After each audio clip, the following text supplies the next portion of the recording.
અમદાવાદના Kalupur railway station પર સોમવારે વહેલી સવારે લોકશક્તિ એક્સપ્રેસ ટ્રેનના જનરલ ડબ્બામાં કાળા રંગની એક બેગમાં નવજાત બાળકી મળી આવી હતી.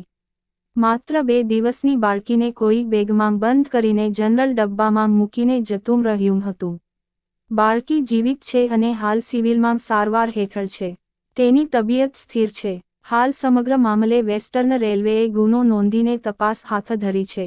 ઉલ્લેખનીય છે કે લોકશક્તિ ટ્રેન મુંબઈના બ્રાન્દ્રા સ્ટેશનથી ઉપડે છે અને વચ્ચે અનેક સ્ટેશન આવે છે. એટલે એ અનુમાન લગાવવું મુશ્કેલ છે કે બાળકી સાથેનો થેલો ટ્રેનમાં ક્યારે મુકાયો. પણ પોલીસને શંકા છે કે અમદાવાદ અથવા તો નજીકના સ્ટેશન પર જ આ ઘટનાને અંજામ અપાયો હોઈ શકે છે. પોલીસ દ્વારા અમદાવાદ, આણંદ અને નડિયાદ સ્ટેશનના સીસીટીવી તપાસવાની કાર્યવાહી કરાશે. તો પોલીસે શંકાસ્પદ વ્યક્તિ મામલે કુલી અને સ્ટોલ ધારકોની પણ પૂછપરછ કરી.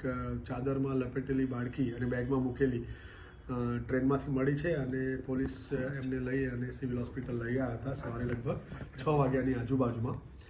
બાળકીને જોતા એવું લાગે છે કે લગભગ 7-8 દિવસની હશે, કેમ કે એનો જે દૂટો કહેવાય એ ખરી ગયેલો છે અને આમ 1.5 kgનું વજન છે અને બીજી બધી રીતે અત્યારે સ્વસ્થ લાગે છે અને એના ઇન્વેસ્ટિગેશન જરૂરી મોકલી દીધા છે અને એની બાકીની તપાસ ચાલી રહી છે.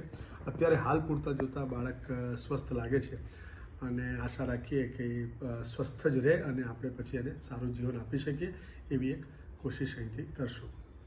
અને બાળકીની અત્યારે સ્થિતિ કોઈ એને સારવાર ચાલી રહી છે અહીંયા હોસ્પિટલમાં?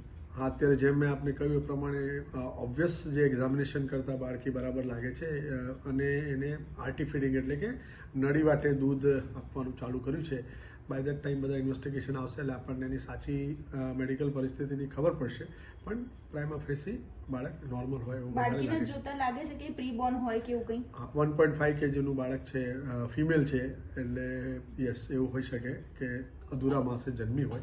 પરંતુ અત્યારે જોતા એને ઓક્સિજનની પણ રિક્વાયરમેન્ટ નથી. દેટ મીન્સ મેડિકલ કન્ડિશનમાં એ બાળક સ્ટેબલ છે. બાકીની રિપોર્ટ્સ આપણને ફર્ધર રિપોર્ટ્સ આપણને જાણ કરશે અને બીજી કોઈ છે કે એની તકલીફ.